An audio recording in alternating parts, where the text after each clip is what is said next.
Welcome ਜੀ stock talk for you ਦੇ YouTube channel ਤੇ ਅੱਜ ਇਸ ਵੀਡੀਓ ਦੇ ਵਿੱਚ ਆਪਾਂ ਟੱਚ ਕਰਾਂਗੇ ਉਸ ਟੌਪਿਕ ਤੇ ਜਿਹੜਾ ਕਿ ਹੁਣ ਜਾ ਰਿਹਾ 2023 ਦਾ hottest topic. So you guessed it right, ਆਪਾਂ ਗੱਲ ਕਰਾਂਗੇ tax free first home savings account ਤੇ।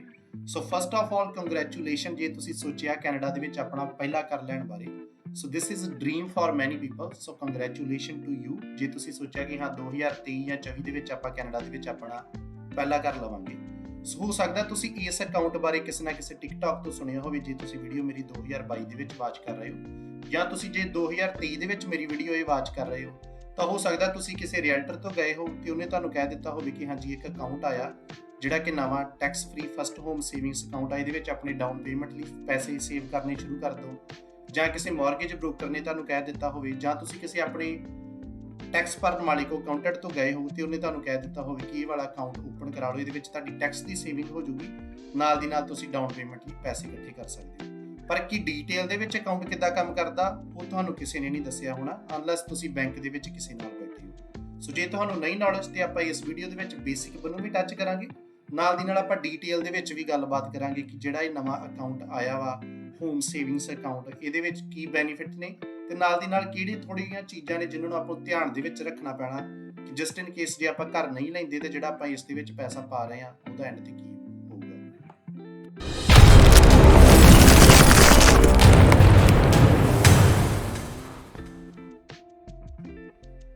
ਸੋ without further due let's talk about ਕਿ ਬੇਸਿਕ ਕੀ।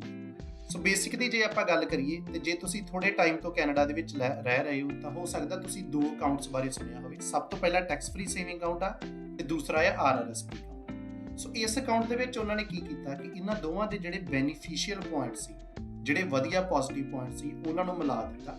ਪਰ ਨਾਲ ਦੀ ਨਾਲ ਉਹਨਾਂ ਨੇ ਕੀ ਕਰ ਦਿੱਤਾ ਕਿ ਕੁਝ ਕੰਡੀਸ਼ਨਸ ਰੱਖ ਦਿੱਤੀਆਂ ਜਿੱਥੇ ਆਪਾਂ ਇਸ ਅਕਾਊਂਟ ਨੂੰ ਯੂਜ਼ ਕਰ ਸਕਦੇ ਹਾਂ। ਸੋ ਉਹਨਾਂ ਕੰਡੀਸ਼ਨ ਦੇ ਬਾਰੇ ਵੀ ਥੋੜੀ ਜਿਹੀ ਅੱਗੇ ਗੱਲਬਾਤ ਕਰਾਂਗੇ, ਬੈਨੀਫਿਟਸ ਦੇ ਬਾਰੇ ਵੀ ਗੱਲਬਾਤ ਕਰਾਂਗੇ।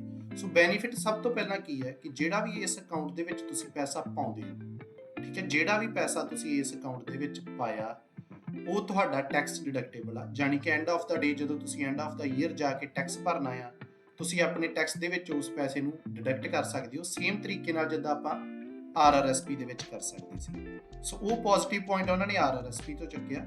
ਸੈਕੰਡ ਪੋਜ਼ਿਟਿਵ ਪੁਆਇੰਟ ਉਹਨਾਂ ਨੇ ਟੈਕਸ ਫ੍ਰੀ ਸੇਵਿੰਗ ਅਕਾਊਂਟ ਤੋਂ ਚੱਕਿਆ ਕਿ ਜਦੋਂ ਤੁਸੀਂ ਇਸ ਅਕਾਊਂਟ ਦੇ ਵਿੱਚੋਂ ਪੈਸਾ ਕਢਵਾਉਣਾ ਆ ਆਪਣੀ ਫਸਟ ਹੋਮ ਦੀ ਡਾਊਨ ਪੇਮੈਂਟ ਦੇਣ ਲਈ ਜਾਂ ਉਹਦੇ ਲਈ ਪੈਸਾ ਕਢਵਾਉਣਾ ਆ ਤੁਸੀਂ ਫਸਟ ਹੋਮ ਦੇ ਲਈ ਕਦੇ ਵੀ, ਤੇ ਤੁਹਾਡਾ ਜਿਹੜਾ ਪੈਸਾ ਪਿਆ ਆ ਉਹਦੇ ਉੱਪਰ ਜਿਹੜੀ ਗਰੋਥ ਹੋਈ ਆ ਉਹਦੇ ਉੱਪਰ ਤੁਹਾਨੂੰ ਕੋਈ ਟੈਕਸ ਨਹੀਂ ਲੱਗੂਗਾ। ਸੋ ਉਹ ਬੈਨੀਫਿਟ ਉਹਨਾਂ ਨੇ ਚੱਕ ਲਿਆ ਟੈਕਸ ਫ੍ਰੀ ਸੇਵਿੰਗ ਅਕਾਊਂਟ ਚੋਂ। ਸੋ ਦੋਵਾਂ ਦਾ ਮਿਸ਼ਰਣ ਕਰਕੇ, ਮੇਲ ਕਰਕੇ, ਦੋਵਾਂ ਨੂੰ ਮਿਲਾ ਕੇ ਇੱਕ ਉਹਨਾਂ ਨੇ ਪੋਜ਼ਿਟਿਵ ਜਿਹਾ ਅਕਾਊਂਟ ਬਣਾ ਦਿੱਤਾ ਜਿਹੜਾ ਕਿ ਹੈਗਾ ਆ ਫਸਟ ਟਾਈਮ ਹੋਮ ਬਾਇਰ ਲਈ ਹੋਮ ਸੇਵਿੰਗਸ ਅਕਾਊਂਟ। ਸੋ ਇਹਦੇ ਬੇਸਿਕ ਬਾਰੇ ਗੱਲਬਾਤ ਕਰਦੇ ਹਾਂ। ਸਭ ਤੋਂ ਪਹਿਲਾਂ ਬੇਸਿਕ ਕੀ ਹੈ ਕਿ ਜਦੋਂ ਵੀ ਤੁਸੀਂ ਇਹ ਅਕਾਊਂਟ ਖੁਲਵਾਉਣਾ ਕਿਸੇ ਨੇ, ਘੱਟੋ ਘੱਟ ਉਹਨਾਂ ਦੀ ਉਮਰ 18 ਸਾਲ ਦੀ ਹੋਣੀ ਚਾਹੀਦੀ ਹੈ। ਸੋ ਇਹ ਸੇਮ ਚੀਜ਼ RRSP TFS ਅਕਾਊਂਟ ਦੇ ਵਿੱਚ ਵੀ ਲਾਗੂ ਹੁੰਦੀ ਹੈ, ਕਿਸੇ ਵੀ ਇਨਵੈਸਟਮੈਂਟ ਅਕਾਊਂਟ ਦੇ ਵਿੱਚ ਜੇ ਤੁਸੀਂ ਖੁਲਵਾਉਣਾ ਆ। ਸੋ 18 ਸਾਲ ਦੀ ਆਪਣੀ ਉਮਰ ਹੋਣੀ ਚਾਹੀਦੀ ਹੈ। Second, you must be resident of Canada. So ਇੱਥੇ ਥੋੜਾ ਜਿਹਾ ਤੁਸੀਂ ਧਿਆਨ ਦੇਣਾ ਕਿ ਪਰਮਾਨੈਂਟ ਰੈਜ਼ੀਡੈਂਟ ਨਹੀਂ ਉਹਨਾਂ ਨੇ ਕਿਹਾ, ਰੈਜ਼ੀਡੈਂਟ ਆਫ ਕੈਨੇਡਾ, ਯਾਨੀ ਕਿ ਕੈਨੇਡਾ ਦੇ ਵਿੱਚ ਰਹਿੰਦੇ ਹੋਣੇ ਚਾਹੀਦੇ ਹੋ। ਚਾਹੇ ਤੁਸੀਂ ਵਰਕ ਪਰਮਿਟ ਤੇ ਹੋ, ਤੁਹਾਨੂੰ ਲੱਗਦਾ ਕਿ ਮੈਂ ਫਿਊਚਰ ਦੇ ਵਿੱਚ ਇੱਥੇ PR ਹੋ ਜਾਣਾ, ਤਾਂ ਤੁਸੀਂ ਇਹ ਅਕਾਊਂਟ ਖੁਲਵਾ ਕੇ ਇਹਦੇ ਵਿੱਚ ਆਪਣੇ ਪੈਸੇ ਡਿਪੋਜ਼ਿਟ ਕਰਾਉਣੇ ਤੁਸੀਂ ਸ਼ੁਰੂ ਕਰ ਸਕਦੇ ਹੋ ਐਵਰੀ ਈਅਰ। ਪਰ ਨਾਲ ਦੀ ਨਾਲ ਕੀ ਹੈ ਕਿ ਜੇ ਤੁਸੀਂ PR ਨਹੀਂ ਹੋ ਤੇ ਇੱਥੇ ਕਰ ਲੈਂਦੇ ਹੋ, ਉਹਦੇ ਲਈ ਥੋੜੇ ਜਿਹੇ ਡਿਫਰੈਂਟ ਰੂਲ ਨੇ, ਉਹ ਤੁਹਾਨੂੰ ਰੀਡ ਕਰਨੇ ਪੈਣਗੇ। ਹੁਣ ਇਸ ਦੇ ਵਿੱਚ ਲਿਮਿਟ ਕਿੰਨੀ ਹੈ ਕਿ ਆਪਾਂ ਕਿੰਨਾ ਪੈਸਾ ਡਿਪੋਜ਼ਿਟ ਕਰ ਸਕਦੇ ਹਾਂ, ਕਿੰਨੇ ਡਾਲਰ ਡਿਪੋਜ਼ਿਟ ਕਰ ਸਕਦੇ ਹਾਂ। ਸੋ ਲਾਈਫ ਟਾਈਮ ਓਵਰਆਲ ਤੁਸੀਂ $40,000 ਡਿਪੋਜ਼ਿਟ ਕਰ ਸਕਦੇ ਹੋ। ਜੇ ਆਪਾਂ ਦੇਖੀਏ ਕਿ ਓਨਟਾਰੀਓ ਵਰਗੀ ਜਾਂ BC ਵਰਗੀ ਪ੍ਰੋਵਿੰਸ ਦੇ ਵਿੱਚ $40,000 ਨਾਲ ਤੁਹਾਡੀ ਡਾਊਨ ਪੇਮੈਂਟ ਨਹੀਂ ਇਕੱਠੀ ਹੋਊਗੀ, ਬਟ ਸਟਿਲ ਕੁਝ ਨਾ ਕੁਝ ਪੈਸਾ ਹੈਗਾ ਹੈ ਜਿਹਦੇ ਉੱਪਰ ਤੁਹਾਨੂੰ ਟੈਕਸ ਫ੍ਰੀ ਗਰੋਥ ਮਿਲੂਗੀ, ਨਾਲ ਦੀ ਨਾਲ ਟੈਕਸ ਡਿਡਕਟੇਬਲ ਹੋਊਗਾ, ਤੁਹਾਨੂੰ ਸ਼ੁਰੂ ਤੋਂ ਟੈਕਸ ਦਾ ਬੈਨੀਫਿਟ ਮਿਲ ਜਾਊਗਾ। ਸੋ $40,000 ਤੁਸੀਂ ਲਾਈਫ ਟਾਈਮ ਡਿਪੋਜ਼ਿਟ ਕਰ ਸਕਦੇ ਹੋ। ਪਰ ਜੇ ਆਪਾਂ ਦੇਖੀਏ ਫਸਟ ਈਅਰ ਤੋਂ ਲੈ ਕੇ ਤੇ ਐਵਰੀ ਈਅਰ ਤੁਸੀਂ ਕਿੰਨਾ ਪਾ ਸਕਦੇ ਹੋ, ਮੈਕਸਿਮਮ $8,000 ਪਾ ਸਕਦੇ ਹੋ। ਤਾਂ ਤੁਸੀਂ ਇਕੱਠਾ ਹੀ ਇਹਦੇ ਵਿੱਚ $40,000 ਨਹੀਂ ਪਾ ਸਕਦੇ, ਤੁਸੀਂ $8,000 ਇਹਦੀ ਮੈਕਸਿਮਮ ਲਿਮਿਟ ਆ ਕਿ 1 ਸਾਲ ਦੇ ਵਿੱਚ ਪਾ ਸਕਦੇ ਹੋ। ਸੋ ਜੇ ਤੁਸੀਂ 2023 ਦੇ ਵਿੱਚ ਪਾਉਣਾ 8,000, ਜੇ 2024 ਦੇ ਵਿੱਚ ਪਾਉਣਾ 8,000 ਹੋਰ ਪਾ ਕੇ, ਇੱਦਾਂ ਤੁਸੀਂ ਅਗਲੇ 5 ਸਾਲਾਂ ਦੇ ਵਿੱਚ $40,000 ਇਹਦੇ ਵਿੱਚ ਜੋੜ ਸਕਦੇ ਹੋ ਹੌਲੀ ਹੌਲੀ। ਸੋ ਇਸ ਦੇ ਵਿੱਚ ਨੈਕਸਟ ਪੁਆਇੰਟ ਇਹ ਹੈ ਕਿ ਤੁਸੀਂ ਮਲਟੀਪਲ ਅਕਾਊਂਟ ਵੀ ਖੁਲਵਾ ਸਕਦੇ ਹੋ ਜਿਹੜੇ ਹੋਮ ਸੇਵਿੰਗ ਅਕਾਊਂਟ ਨੇ। ਮੰਨ ਲਓ ਇੱਕ ਅਕਾਊਂਟ ਤੁਸੀਂ ਹੋਮ ਸੇਵਿੰਗ ਵਾਲਾ TD ਦੇ ਵਿੱਚ ਖੁਲਵਾ ਲਿਆ, ਦੂਸਰਾ ਤੁਸੀਂ ਸਕੋਸ਼ੀਆ ਬੈਂਕ ਜਾਂ ਕਿਸੇ ਹੋਰ ਬੈਂਕ ਦੇ ਵਿੱਚ ਜਾਂ ਇੰਸਟੀਟਿਊਸ਼ਨ ਦੇ ਵਿੱਚ ਖੁਲਵਾ ਲਿਆ, ਪਰ ਓਵਰਆਲ ਜਿਹੜੀ ਤੁਹਾਡੀ ਲਿਮਟ ਆ ਉਹ ਲਾਈਫ ਟਾਈਮ ਦੀ $40,000 ਹੀ ਰਹੇਗੀ, ਤੇ ਜਿਹੜੀ 1 ਈਅਰ ਦੀ ਮੈਕਸਿਮਮ ਲਿਮਟ ਆ ਉਹ $8,000 ਹੀ ਰਹੇਗੀ। ਹੁਣ ਇਸ ਲਈ ਆਪਾਂ ਥੋੜੀ ਜਿਹੀ ਤੁਹਾਨੂੰ ਮੈਂ ਐਗਜ਼ਾਮਪਲ ਦੇ ਦੇਣਾ। ਫੋਰ ਐਗਜ਼ਾਮਪਲ ਤੁਸੀਂ TD ਦੇ ਵਿੱਚ ਜਿਹੜਾ ਅਕਾਊਂਟ ਖੁਲਵਾਇਆ ਉਹਦੇ ਵਿੱਚ $5,000 ਡਿਪੋਜ਼ਿਟ ਕਰਵਾ ਦਿੱਤਾ, ਜਿਹੜਾ ਤੁਹਾਡਾ ਸਕੋਸ਼ੀਆ ਬੈਂਕ ਦੇ ਵਿੱਚ ਅਕਾਊਂਟ ਆ ਉਹਦੇ ਵਿੱਚ ਬਾਕੀ ਰਹਿੰਦਾ ਤੁਸੀਂ $3,000 ਹੀ ਡਿਪੋਜ਼ਿਟ ਕਰਾ ਸਕਦੇ ਹੋ, ਤਾਂ ਕਿ ਤੁਹਾਡਾ ਟੋਟਲ ਦੋਵਾਂ ਨੂੰ ਮਿਲਾ ਕੇ 5 ਤੇ 3 $8,000 ਹੋ ਜਾਊਗਾ। ਸੋ ਤੁਸੀਂ ਇਹ ਨਹੀਂ ਕਿ ਦੋਵਾਂ ਬੈਂਕਾਂ ਦੇ ਵਿੱਚ ਖੁਲਵਾ ਕੇ ਇੱਕ 'ਚ 8,000 ਕਰਾ ਦਿਓ, ਇੱਕ 'ਚ 8,000 ਕਰਵਾ ਦੋਗੇ, ਉਹ ਇਦਾਂ ਨਹੀਂ ਹੋਣਾ। ਤੁਹਾਡਾ ਟੋਟਲ ਜਿਹੜਾ ਵਾ $8,000 ਹੀ ਹੋਊਗਾ, ਚਾਹੇ ਦੋ ਬੈਂਕਾਂ 'ਚ ਵੱਖ-ਵੱਖ ਅਕਾਊਂਟ ਖੁਲਵਾ ਕੇ ਉਹਨਾਂ 'ਚ ਪਾ ਲਓ, ਜਾਂ ਤੁਸੀਂ 3 ਬੈਂਕਾਂ ਦੇ ਵਿੱਚ ਜਾਂ ਕਿਸੇ ਇੰਸਟੀਟਿਊਸ਼ਨ ਦੇ ਵਿੱਚ ਪਾ ਸਕਦੇ ਹੋ। ਤੇ ਕਿੱਥੇ ਤੁਸੀਂ ਇਹ ਅਕਾਊਂਟ ਖੁਲਵਾ ਸਕਦੇ ਹੋ, ਜਿੱਥੇ ਤੁਸੀਂ ਟੈਕਸ ਫ੍ਰੀ RRSP ਅਕਾਊਂਟ ਪਹਿਲਾਂ ਸਾਰੇ ਇਨਵੈਸਟਮੈਂਟ ਅਕਾਊਂਟ ਖੁੱਲਦੇ ਸੀ, ਉੱਥੇ ਤੁਸੀਂ ਨਾਲ ਦੀ ਨਾਲ ਇਹ ਵਾਲਾ ਜਿਹੜਾ ਹੋਮ ਸੇਵਿੰਗ ਅਕਾਊਂਟ ਹੈ ਉਹਨੂੰ ਓਪਨ ਕਰਵਾ ਸਕਦੇ ਹੋ।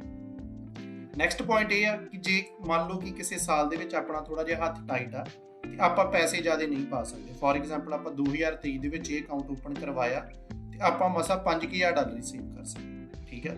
ਆਪਾਂ ਟੋਟਲ ਪਾ ਕਿੰਨਾ ਸਕਦੇ ਸੀ ਇਸ ਸਾਲ ਦੇ ਵਿੱਚ $8,000, ਪਰ ਆਪਣੇ ਕੋਲ ਪਿਆ ਕਿੰਨਾ ਸਿਰਫ $5,000। ਬਾਕੀ ਜਿਹੜਾ ਰਹਿੰਦਾ $3,000 ਆ ਉਹਨੂੰ ਆਪਾਂ 2024 ਦੇ ਵਿੱਚ ਇਸ ਅਕਾਊਂਟ ਦੇ ਵਿੱਚ ਪਾ ਸਕਦੇ ਹਾਂ। ਸੋ 2024 ਦੀ ਫਿਰ ਤੁਹਾਡੀ ਲਿਮਟ ਵੱਧ ਕੇ ਕਿੰਨੀ ਹੋ ਜਾਊਗੀ, ਇੱਕ ਤੇ 2024 ਦੀ ਆਪਣੀ 8,000 ਲਿਮਟ ਆ, ਬਾਕੀ 3,000 ਜਿਹੜਾ 2023 ਦਾ ਰਹਿੰਦਾ ਆ ਉਹਨੂੰ ਮਿਲਾ ਕੇ ਤੁਸੀਂ ਟੋਟਲ $11,000 2024 ਦੇ ਵਿੱਚ ਪਾ ਸਕਦੇ ਹੋ। ਸੋ ਹੋਪਫੁਲੀ ਤੁਹਾਨੂੰ ਬੇਸਿਕ ਜੀ ਅੰਡਰਸਟੈਂਡਿੰਗ ਹੋ ਗਈ ਹੋਊਗੀ ਕਿ ਹਾਂਜੀ ਆਪਾਂ ਨੂੰ ਅਕਾਊਂਟ ਦੀ ਲਿਮਟ ਕਿੰਨੀ ਆ, ਮਲਟੀਪਲ ਅਕਾਊਂਟਸ ਖੁਲਾ ਸਕਦੇ ਹਾਂ। ਜੇ ਇੱਕ ਸਾਲ ਦੇ ਵਿੱਚ ਆਪਣੇ ਕੋਲ ਪੈਸੇ ਨਹੀਂ ਪਏ ਆਪਾਂ ਨੈਕਸਟ ਈਅਰ ਦੇ ਵਿੱਚ ਪਾ ਸਕਦੇ ਹਾਂ। ਸੇਮ ਚੀਜ਼ ਜਿਹੜੀ ਆਪਾਂ TFSA ਦੇ ਵਿੱਚ ਕਰ ਸਕਦੇ ਹਾਂ। ਹੁਣ ਅੱਗੇ ਥੋੜੇ ਜਿਹੇ ਪੁਆਇੰਟ ਨੇ ਜਿਹੜੇ ਤੁਹਾਨੂੰ ਜ਼ਰੂਰੀ ਪਤਾ ਹੋਣੇ ਚਾਹੀਦੇ ਨੇ, ਆਪਾਂ ਨੇ ਮਿਸ ਨਹੀਂ ਕਰਨੇ।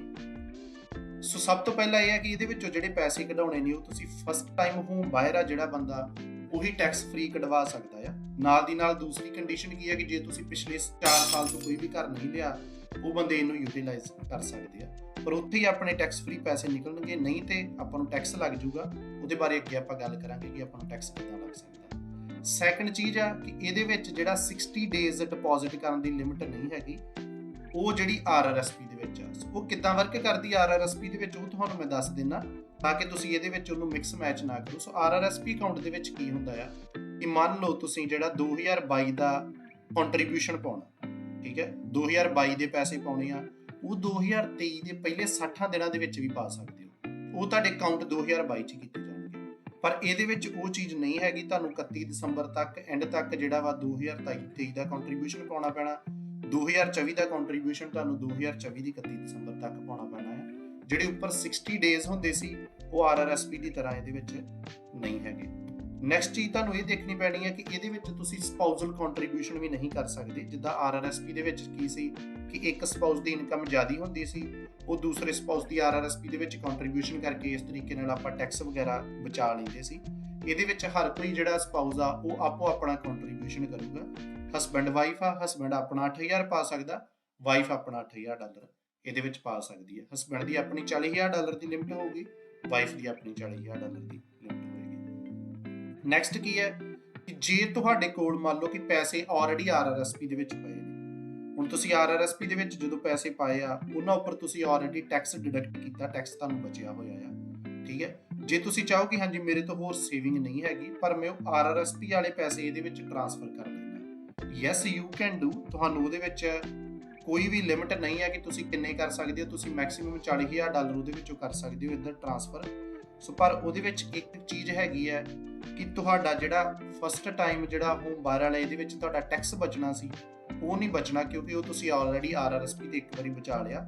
ਹੁਣ ਇਹਦੇ ਵਿੱਚ ਉਹ ਸੈਕੰਡ ਟਾਈਮ ਨਹੀਂ ਬਚੂਗਾ, ਤੁਹਾਡੇ ਪੈਸੇ ਇੱਧਰ ਟੈਕਸ ਫ੍ਰੀ ਟ੍ਰਾਂਸਫਰ ਜ਼ਰੂਰ ਹੋ ਜਾਣਗੇ ਇਸ ਅਕਾਊਂਟ ਦੇ ਵਿੱਚ, ਤੇ ਜਦੋਂ ਤੁਸੀਂ ਕਢਵਾਉਣੇ ਹੋਣਗੇ ਉਦੋਂ ਤੁਹਾਡੇ ਟੈਕਸ ਫ੍ਰੀ ਹੀ ਨਿਕਲਣਗੇ ਜੇ ਤੁਸੀਂ ਘਰ ਦੀ ਡਾਊਨ ਪੇਮੈਂਟ ਲਈ ਕਢਾ ਰਹੇ ਹੋ। ਪਰ ਸੈਕੰਡ ਚੀਜ਼ ਨਾਲ ਤੁਸੀਂ ਹੋਰ ਯਾਦ ਰੱਖਣੀ ਹੈ ਕਿ ਜੇ ਤੁਸੀਂ RRSP ਚੋਂ ਪੈਸਾ ਇੱਧਰ ਟ੍ਰਾਂਸਫਰ ਕਰ ਰਹੇ ਹੋ, ਉੱਦਾਂ ਕੀ ਹੁੰਦਾ ਆ ਕਿ ਆਪਾਂ RRSP 'ਚ ਜਦੋਂ ਪੈਸੇ ਕਢਵਾ ਲੈਂਦੇ ਆਪਣਾ ਕੰਟਰੀਬਿਊਸ਼ਨ ਰੂਮ ਜਿਹੜਾ ਆ ਉਹ ਫਿਰ ਦੁਬਾਰਾ ਬਣ ਜਾਂਦਾ RRSP 'ਚ। ਜਦੋਂ ਇਹਦੇ ਵਿੱਚ ਟ੍ਰਾਂਸਫਰ ਕੀਤਾ ਉਹ ਚੀਜ਼ ਆਪਣਾ RRSP ਦਾ ਕੰਟਰੀਬਿਊਸ਼ਨ ਰੂਮ ਜਿਹੜਾ ਵਾ ਉਹਨੂੰ ਕ੍ਰੀਏਟ ਨਹੀਂ ਕਰੂਗੀ। RRSP ਦਾ ਕੰਟਰੀਬਿਊਸ਼ਨ ਜਦੋਂ ਇਹਦੇ ਵਿੱਚ ਟ੍ਰਾਂਸਫਰ ਕੀਤਾ ਉਹਦੇ ਨਾਲ ਕੋਈ ਚੇਂਜ ਨਹੀਂ ਹੋਣਾ, ਪਰ ਇਹਦੇ ਵਿੱਚੋਂ ਜਿਹੜੇ ਪੈਸੇ ਆ ਤੁਸੀਂ ਕਢਵਾ ਸਕਦੇ ਹੋ। ਸੋ ਇਸ ਚੀਜ਼ ਨੂੰ ਮੈਨੂੰ ਲੱਗਦਾ ਕਿ ਤੁਸੀਂ ਉਦੋਂ ਯੂਟਿਲਾਈਜ਼ ਕਰਨਾ ਆ ਜਦੋਂ ਤੁਹਾਡੇ ਕੋਲ ਆਪ ਪਰਸਨਲ ਸੇਵਿੰਗ ਨਹੀਂ ਹੈਗੀ ਤੇ ਤੁਸੀਂ RRSP ਚੋਂ ਇੱਧਰ ਟ੍ਰਾਂਸਫਰ ਕਰਕੇ ਤੁਹਾਨੂੰ ਲੱਗਦਾ ਕਿ ਮੈਂ ਆਪਣੇ ਪੈਸੇ ਨੂੰ ਇਸ ਅਕਾਊਂਟ ਦੇ ਵਿੱਚ ਵਧੀਆ ਗਰੋ ਕਰ ਸਕਦਾ ਤੇ ਮੈਂ ਜਦੋਂ ਕਢਵਾਉਣਾ ਆ ਮੈਨੂੰ ਜਿਹੜਾ ਗੇਨ ਹੋਣਾ ਉਹਦੇ ਉੱਪਰ ਪ੍ਰੋਫਿਟ ਹੋਣਾ ਆ ਉੱਤੇ ਟੈਕਸ ਨਾ ਹੋਵੇ। ਨੈਕਸਟ ਪੁਆਇੰਟ ਦੇ ਬਾਰੇ ਆਪਾਂ ਗੱਲਬਾਤ ਕਰਦੇ ਹਾਂ ਕਿ ਜਦੋਂ ਆਪਾਂ ਘਰ ਲੈਣਾ ਉਦੋਂ ਉਹਨਾਂ ਦੀਆਂ ਕੀ ਕੰਡੀਸ਼ਨਾਂ ਨੇ ਕਿ ਉਹ ਕੰਡੀਸ਼ਨ ਆਪਾਂ ਮੀਟ ਕਰੀਏ ਤੇ ਫਿਰ ਹੀ ਆਪਣੇ ਪੈਸੇ ਨਿਕਲਣਗੇ। ਸੋ ਸਭ ਤੋਂ ਪਹਿਲੀ ਕੰਡੀਸ਼ਨ ਕੀ ਆ ਕਿ ਤੁਹਾਨੂੰ ਇੱਕ ਐਗਰੀਮੈਂਟ ਸ਼ੋ ਕਰਨਾ ਪੈਣਾ ਆ ਜਦੋਂ ਵੀ ਤੁਸੀਂ ਪੈਸੇ ਕਢਵਾਉਣ ਜਾਣੇ ਆ ਕਿ ਹਾਂ ਮੈਂ ਕੋਈ ਨਾ ਕੋਈ ਘਰ ਬਾਏ ਕਰਨ ਲੱਗਾ ਜਾਂ ਕੋਈ ਨਾ ਕੋਈ ਮੇਰਾ ਘਰ ਬਣਨ ਲੱਗਾ ਆ। ਠੀਕ ਹੈ, ਸੋ ਇਹ ਐਗਰੀਮੈਂਟ ਸ਼ੋ ਕਰਨਾ ਪੈਣਾ ਤੁਹਾਨੂੰ। ਸੈਕੰਡ ਚੀਜ਼ ਕੀ ਹੈ ਕਿ ਜਦੋਂ ਵੀ ਇਹ ਐਗਰੀਮੈਂਟ ਸ਼ੋ ਕਰ ਦਿੱਤਾ, ਠੀਕ ਹੈ, ਤੁਸੀਂ ਪੈਸੇ ਕਢਵਾ ਲਏ, ਉਸ ਤੋਂ ਅਗਲੇ ਸਾਲ ਦੇ ਵਿੱਚ 1 ਅਕਤੂਬਰ ਤੱਕ ਤੁਹਾਡਾ ਘਰ ਜਾਂ ਬਣਨਾ ਸ਼ੁਰੂ ਹੋਵੇ ਜਾਂ ਉਸ ਘਰ ਨੂੰ ਤੁਸੀਂ ਬਾਏ ਕਰ ਲਓ, ਉਹ ਚੀਜ਼ ਹੋਣੀ ਚਾਹੀਦੀ ਹੈ। ਠੀਕ ਹੈ, ਇਹ ਨਾ ਹੋਵੇ ਕਿ ਮੰਨ ਲਓ ਤੁਸੀਂ 2023 ਦੇ ਵਿੱਚ ਇਹਦੇ ਵਿੱਚ ਫੋਰ ਐਗਜ਼ਾਮਪਲ ਆਪਾਂ ਲੈ ਰਹੇ ਹਾਂ ਕਿ 2023 ਚ ਪੈਸੇ ਕਢਵਾ ਲਏ ਤੇ 2024 ਦੀ 1 ਅਕਤੂਬਰ ਤੱਕ ਉਹਨਾਂ ਨੇ ਦੇਖਣਾ ਕਿ ਹਾਂ ਤੁਹਾਡਾ ਘਰ ਬਣਿਆ ਜਾਂ ਤੁਸੀਂ ਬਾਏ ਕਰ ਲਿਆ ਕੀ ਚੀਜ਼ ਹੋਈ ਹੈ। ਠੀਕ ਹੈ, ਜੇ ਨਹੀਂ ਆ ਤੇ ਉਹਦੇ ਵਿੱਚ ਹੋ ਸਕਦਾ ਕਿ ਹਾਂ ਤੁਹਾਨੂੰ ਪੈਨਲਟੀ ਲੱਗੇ, ਟੈਕਸ ਲੱਗੇ, ਜਿਹੜੇ ਤੁਸੀਂ ਪੈਸੇ ਕਢਵਾਏ ਆ ਉਹ ਤੁਹਾਡੀ ਇਨਕਮ ਦੇ ਵਿੱਚ ਕਾਊਂਟ ਹੋਣ ਤੇ ਤੁਹਾਨੂੰ 2024 ਦੀ ਇਨਕਮ ਦੇ ਵਿੱਚ ਉਹਨਾਂ ਦਾ ਟੈਕਸ ਪੇ ਕਰਨਾ ਪਵੇ। ਸੋ ਇਹਨਾਂ ਸਾਰੀਆਂ ਚੀਜ਼ਾਂ ਤੋਂ ਥੋੜਾ ਜਿਹਾ ਧਿਆਨ ਦੇ ਨਾਲ ਅਵੇਅਰ ਰਹਿਣਾ ਕਿ ਹਾਂ ਤੁਹਾਨੂੰ ਸਾਰੀਆਂ ਚੀਜ਼ਾਂ ਪਤਾ ਹੋਣ ਕਿ ਜਦੋਂ ਤੁਸੀਂ ਪੈਸੇ ਕਢਵਾਉਣੇ ਆ, ਜਿਹੜੇ ਵੀ ਤੁਸੀਂ ਬਿਲਡਰ ਤੋਂ ਘਰ ਲੈਣਾ ਜਾਂ ਜੋ ਵੀ ਕੁਝ ਆ, ਕਿ ਉਹ ਤੁਹਾਡੀ ਡੈਡਲਾਈਨ ਮੀਟ ਕਰੇ ਤਾਂ ਕਿ ਤੁਹਾਨੂੰ ਇਸ ਅਕਾਊਂਟ ਦੇ ਵਿੱਚ ਕਿਤੇ ਟੈਕਸ ਨਾ ਲੱਗ ਜਾਵੇ। ਨਾਲ ਕੀ ਹੈ ਕਿ ਜਦੋਂ ਘਰ ਬਣ ਗਿਆ ਉਸ ਤੋਂ ਸਾਲ ਦੇ ਵਿੱਚ ਤੁਸੀਂ ਇਹ ਆ ਜਾਂ ਤੇ ਉਸ ਘਰ ਦੇ ਵਿੱਚ ਰਹਿਣਾ ਸ਼ੁਰੂ ਕਰਨਾ ਪੈਣਾ ਤੁਹਾਨੂੰ। ਠੀਕ ਹੈ, ਉਹ ਤੁਹਾਡਾ ਪ੍ਰਿੰਸੀਪਲ ਰੈਜ਼ੀਡੈਂਸ ਹੋਣਾ ਚਾਹੀਦਾ। ਇਹ ਨਹੀਂ ਕਿ ਉਸ ਘਰ ਨੂੰ ਤੁਸੀਂ ਰੈਂਟ ਤੇ ਚਾੜ ਦਿਓ। ਹੁਣ ਜੋ ਵੀ ਚੀਜ਼ ਕੱਲ ਨੂੰ ਉਹਨਾਂ ਨੂੰ ਪਤਾ ਲੱਗਦੀ ਹੈ, ਹੋ ਸਕਦਾ ਤੁਹਾਨੂੰ ਟੈਕਸ ਪਵੇ, ਨਾਲ ਦੀ ਨਾਲ ਪੈਨਲਟੀਜ਼ ਪੈਣ। ਉਹਨਾਂ ਨੇ ਕਿੱਦਾਂ ਪਤਾ ਲਾਉਣਾ ਆ ਉਹਨਾਂ ਦਾ ਕੰਮ ਆ, ਆਪਾਂ ਨੂੰ ਉਹ ਚੀਜ਼ਾਂ ਡਿਸਕਲੋਜ਼ ਨਹੀਂ ਆ, ਪਰ ਜੋ ਰੂਲ ਉਹਨਾਂ ਦੱਸੇ ਹੋਏ ਨੇ ਉਹ ਤੁਹਾਨੂੰ ਮੈਂ ਐਕਸਪਲੇਨ ਕਰ ਰਿਹਾ ਤਾਂ ਕਿ ਆਪਾਂ ਕੱਲ ਨੂੰ ਘਾਟਾ ਨਾ ਖਾਈਏ, ਆਪਾਂ ਕੋਈ ਪੈਨਲਟੀ ਨਾ ਲਈਏ, ਨਾ ਆਪਾਂ ਨੂੰ ਟੈਕਸ ਪਵੇ। ਸੋ ਥੋੜਾ ਬਚ ਕੇ ਰਹੀਏ। ਨੈਕਸਟ ਚੀਜ਼ ਕੀ ਹੈ ਕਿ ਜਸਟ ਇਨ ਕੇਸ ਮੰਨ ਲਓ ਵਰਸ ਕੇਸ ਸਿਨੈਰੀਓ ਹੋ ਜਾਂਦਾ ਤੇ ਤੁਸੀਂ ਘਰ ਵੀ ਨਹੀਂ ਲੈ ਪਾਉਂਦੇ, ਫਿਰ ਇਸ ਪੈਸੇ ਦਾ ਕੀ ਹੋਊਗਾ? ਜਾਂ ਤੁਸੀਂ ਘਰ ਲੈਣ ਲਈ ਹੋਰ ਕਿਤੇ ਪੈਸੇ ਯੂਜ਼ ਕਰ ਲਏ, ਕੋਈ ਗਿਫਟ ਯੂਜ਼ ਕਰ ਲਿਆ, ਇਹਦੇ ਵਿੱਚ ਜਿਹੜਾ ਤੁਹਾਡਾ ਸੇਵਿੰਗ ਪਈ ਹੈ ਉਹ ਪਈ ਹੈ ਉੱਥੇ ਗਰੋ ਹੋਈ ਜਾ ਰਹੀ ਹੈ। ਤੁਸੀਂ ਕਿਤੇ ਵੀ ਇਹਨੂੰ ਇਨਵੈਸਟ ਕਰ ਸਕਦੇ ਹੋ, ਚਾਹੇ ਸਟਾਕ ਮਾਰਕੀਟ 'ਚ ਕਰ ਲਓ, ਚਾਹੇ ਮਿਊਚੁਅਲ ਫੰਡ ਦੇ ਵਿੱਚ ਕਰ ਲਓ। ਠੀਕ ਹੈ ਜੀ, ਕਿਤੇ ਵੀ ਤੁਸੀਂ ਇਹਨੂੰ ਇਨਵੈਸਟ ਕਰ ਸਕਦੇ ਹੋ। ਸੋ ਜੇ ਤੁਸੀਂ ਪੈਸੇ ਨਹੀਂ ਯੂਜ਼ ਕੀਤੇ ਫਿਰ ਕੀ ਹੋਊਗਾ ਕਿ ਅਕਾਊਂਟ ਖੁਲਾਉਣ ਤੋਂ 15 ਸਾਲਾਂ ਦੇ ਵਿੱਚ ਜੇ ਤੁਸੀਂ ਘਰ ਨਹੀਂ ਲਿਆ, ਠੀਕ ਹੈ, ਤੇ ਉਹ ਅਕਾਊਂਟ ਤੁਹਾਡਾ ਬੰਦ ਹੋ ਜਾਊਗਾ। ਜਿਹੜੇ ਉਹਦੇ ਵਿੱਚ ਪੈਸੇ ਨੇ ਉਹ ਤੁਹਾਨੂੰ ਕਢਵਾਉਣੇ ਪੈਣਗੇ। ਠੀਕ ਹੈ ਜੀ, ਸੋ ਉਹ ਕਢਾਉਣ ਦਾ ਕੀ ਆ ਕਿ ਜਾਂ ਤਾਂ ਤੁਸੀਂ ਆਪਣੇ RRSP ਤੇ RRIF ਅਕਾਊਂਟ 'ਚ ਟ੍ਰਾਂਸਫਰ ਕਰ ਲਓ, ਉਹਨਾਂ ਵਿੱਚ ਟ੍ਰਾਂਸਫਰ ਕਰਕੇ ਰੱਖ ਛੱਡੋ। ਜਦੋਂ ਤੁਸੀਂ ਉਹਨਾਂ ਵਿੱਚੋਂ ਬਾਅਦ 'ਚ ਕਢਾਓਗੇ RRSP ਦੇ ਵਿੱਚੋਂ ਤੁਹਾਨੂੰ ਟੈਕਸ ਲੱਗੂਗਾ। ਠੀਕ ਹੈ, ਜਾਂ ਸੈਕੰਡ ਤੁਹਾਡੇ ਕੋਲ ਆਪਸ਼ਨ ਕੀ ਆ, ਤੁਸੀਂ ਰਾਈਟ ਵੇ ਕਢਾ ਲਓ ਜਦੋਂ 15 ਸਾਲ ਹੋ ਗਏ ਨੇ, ਤੇ ਨਾਲ ਦੀ ਨਾਲ ਜਦੋਂ ਤੁਸੀਂ ਕਢਵਾਓਗੇ ਤੁਹਾਨੂੰ ਵਿਦ ਹੋਲਡਿੰਗ ਟੈਕਸ ਲੱਗੂਗਾ, ਜਿਹੜਾ ਕਿ RRSP ਦੇ ਵਿੱਚ ਵੀ ਲੱਗਦਾ ਜਦੋਂ ਆਪਾਂ RRSP 'ਚੋਂ ਪੈਸੇ ਬਾਹਰ ਕਢਵਾਉਂਦੇ ਆ। ਸੋ ਇੱਕ ਕੰਡੀਸ਼ਨ ਹੈਗੀ ਆ ਕਿ ਜਦੋਂ ਤੁਸੀਂ 15 ਸਾਲ ਹੋ ਗਏ ਉਦੋਂ ਅਕਾਊਂਟ ਬੰਦ ਹੋਣਾ, ਜਾਂ ਮੰਨ ਲਓ ਤੁਹਾਡੀ ਏਜ 71 ਸਾਲ ਦੀ ਹੋ ਗਈ, ਤੁਸੀਂ 71 ਈਅਰ 올ਡ ਹੋ ਗਏ, ਫਿਰ ਵੀ RRSP ਦੀ ਤਰ੍ਹਾਂ ਤੁਹਾਡਾ ਉਹਦੇ ਵਿੱਚ ਕੰਟਰੀਬਿਊਸ਼ਨ ਬੰਦ ਹੋ ਜਾਣਾ ਹੈ ਤੇ ਤੁਹਾਡਾ ਅਕਾਊਂਟ ਉਹਨਾਂ ਨੇ ਬੰਦ ਕਰ ਦੇਣਾ। ਤੇ ਤੁਹਾਨੂੰ ਇਹ ਹੈ ਕਿ ਇੱਕ ਤਰੀਕੇ ਨਾਲ ਜਾਂ ਤੇ RRIF ਦੇ ਵਿੱਚ ਉੱਥੇ ਜਾ ਕੇ ਟ੍ਰਾਂਸਫਰ ਕਰਨਾ ਪੈਣਾ, ਜਾਂ ਉਹਨੂੰ ਬਾਹਰ ਕੱਢ ਕੇ ਨਾਲ ਦੀ ਨਾਲ ਸਾਰੇ ਪੈਸੇ ਨੂੰ ਆਪਣੀ ਸੇਵਿੰਗ ਚੈਕਿੰਗ ਅਕਾਊਂਟ ਦੇ ਵਿੱਚ ਟ੍ਰਾਂਸਫਰ ਕਰ ਸਕਦੇ ਹੋ। ਪਰ ਉੱਥੇ ਜਿੰਨਾ ਵੀ ਤੁਹਾਡੀ ਸੇਵਿੰਗ ਹੋਈ ਉਹ ਫਸਟ ਹੋਮ ਸੇਵਿੰਗ ਅਕਾਊਂਟ ਦੇ ਵਿੱਚ ਪਲੱਸ ਜਿਹੜੀ ਵੀ ਉੱਤੇ ਗਰੋਥ ਹੋਈ ਫਿਰ ਉੱਥੇ ਸਾਰੇ ਤੇ ਤੁਹਾਡਾ ਟੈਕਸ ਲੱਗੂਗਾ RRSP ਦੀ ਤਰ੍ਹਾਂ। ਸੋ ਇਹ ਸਾਰੇ ਮੇਨ ਪੁਆਇੰਟ ਨੇ ਜਿਨ੍ਹਾਂ ਨੂੰ ਮੈਂ ਟੱਚ ਕਰਨਾ ਚਾਹੁੰਦਾ ਸੀ ਇਸ ਵੀਡੀਓ ਦੇ ਵਿੱਚ, ਤਾਂ ਕਿ ਤੁਹਾਨੂੰ ਪਤਾ ਲੱਗ ਸਕੇ ਕਿ ਜਦੋਂ ਵੀ ਤੁਸੀਂ ਇਹ ਅਕਾਊਂਟ ਖੁਲਵਾਉਣਾ ਆ ਤੁਸੀਂ ਇਹਨਾਂ ਚੀਜ਼ਾਂ ਬਾਰੇ ਅਵੇਅਰ ਹੋ ਕਿ ਕੰਟਰੀਬਿਊਸ਼ਨ ਲਿਮਿਟ ਕਿੰਨੀ ਆ, ਆਪਾਂ ਸਪਾਊਸਲ ਕੰਟਰੀਬਿਊਸ਼ਨ ਨਹੀਂ ਕਰ ਸਕਦੇ, ਜੇ ਘਰ ਦੀ ਪੈਸੇ ਕਢਾਉਣੇ ਆ ਤੇ ਕਿਹੜੀਆਂ ਕੰਡੀਸ਼ਨਾਂ ਨੇ, ਐਗਰੀਮੈਂਟ ਚਾਹੀਦਾ ਤੁਹਾਨੂੰ, 1 ਅਕਤੂਬਰ ਤੱਕ ਘਰ ਬਣਨਾ ਜਾਂ ਬਾਏ ਕੀਤਾ ਹੋਣਾ ਚਾਹੀਦਾ, ਸਾਲ ਦੇ ਵਿੱਚ ਉਹਦੇ ਵਿੱਚ ਮੂਵ ਹੋਣਾ ਆ, ਉਹ ਸਾਰੀਆਂ ਚੀਜ਼ਾਂ ਰੱਬ ਨਾ ਕਰੇ ਆਪਾਂ ਘਰ ਨਹੀਂ ਲੈਂਦੇ, ਠੀਕ ਹੈ, ਜਾਂ ਆਪਾਂ ਘਰ ਦੇ ਵਿੱਚ ਮੂਵ ਨਹੀਂ ਹੁੰਦੇ ਤਾਂ ਕੱਲ ਨੂੰ ਜਦੋਂ ਆਪਾਂ ਨੂੰ ਪੈਸੇ ਕਢਾਉਣੇ ਆ 15 ਸਾਲਾਂ ਬਾਅਦ ਆਪਣੇ ਆਪ ਅਕਾਊਂਟ ਨੂੰ ਨਾ ਬੰਦ ਕਰਨਾ ਤੇ ਤੁਹਾਨੂੰ ਇੱਕ ਤਰੀਕੇ ਨਾਲ ਫੋਰਸਫੁਲੀ ਉਹ ਕਢਵਾਉਣੇ ਪੈਣੇ। ਜੇ ਤੁਹਾਨੂੰ ਲੱਗਦਾ ਕਿ ਕੋਈ ਇਦਾਂ ਦਾ ਇੰਪੋਰਟੈਂਟ ਟੌਪਿਕ ਹੈਗਾ ਜਾਂ ਪੁਆਇੰਟ ਹੈਗਾ ਵਾ ਜਿਹੜਾ ਮੈਂ ਇਸ ਵੀਡੀਓ ਦੇ ਵਿੱਚ ਨਹੀਂ ਟੱਚ ਕੀਤਾ ਤਾਂ ਜਰੂਰ ਕਮੈਂਟ ਕਰਕੇ ਦੱਸਿਓ। I will think about it, ਮੈਂ ਉਹਨੂੰ ਰੀਡ ਕਰੂੰਗਾ। ਜੇ ਇੰਪੋਰਟੈਂਟ ਟੌਪਿਕ ਹੋਇਆ I will post short video about that। ਬਾਕੀ ਜੇ ਤੁਸੀਂ ਹੋਰ ਕੋਈ ਕੰਟੈਂਟ ਨਹੀਂ ਚੈੱਕ ਕੀਤਾ ਮੇਰੇ YouTube ਚੈਨਲ ਤੇ ਜਰੂਰ ਚੈੱਕ ਕਰਿਓ, ਸਪੈਸ਼ਲੀ ਜੇ ਤੁਸੀਂ ਸਟਾਕ ਟ੍ਰੇਡਿੰਗ ਦੇ ਵਿੱਚ ਹੋ ਜਾਂ ਆਪਸ਼ਨ ਟ੍ਰੇਡਿੰਗ ਜਾਂ ਡੇ ਟ੍ਰੇਡਿੰਗ ਕਰਦੇ ਹੋ, ਤੁਹਾਨੂੰ ਕਾਫੀ ਵਧੀਆ ਕੰਟੈਂਟ ਮਿਲੂਗਾ ਜਿੱਥੋਂ ਤੁਸੀਂ ਕਾਫੀ ਕੁਝ ਲਰਨ ਕਰ ਸਕਦੇ ਹੋ। At the and please subscribe ਤੇ ਉਹਨਾਂ ਦੇ ਨਾਲ ਇਹ ਵੀਡੀਓ ਜਰੂਰ ਸ਼ੇਅਰ ਕਰਿਓ ਜਿਨ੍ਹਾਂ ਨੇ ਘਰ ਲੈਣਾ ਜਾਂ ਆਉਣ ਵਾਲੇ ਟਾਈਮ ਦੇ ਵਿੱਚ 2023, 24, 25, 26 ਦੇ ਵਿੱਚ ਕਦੇ ਵੀ, ਤਾਂ ਕਿ ਉਹ ਵੀ ਇਸ ਅਕਾਊਂਟ ਨੂੰ ਸਮਝ ਕੇ ਤੇ ਇਹਦਾ ਬੈਨੀਫਿਟ ਲੈ ਸਕਣ। Thank you, take care.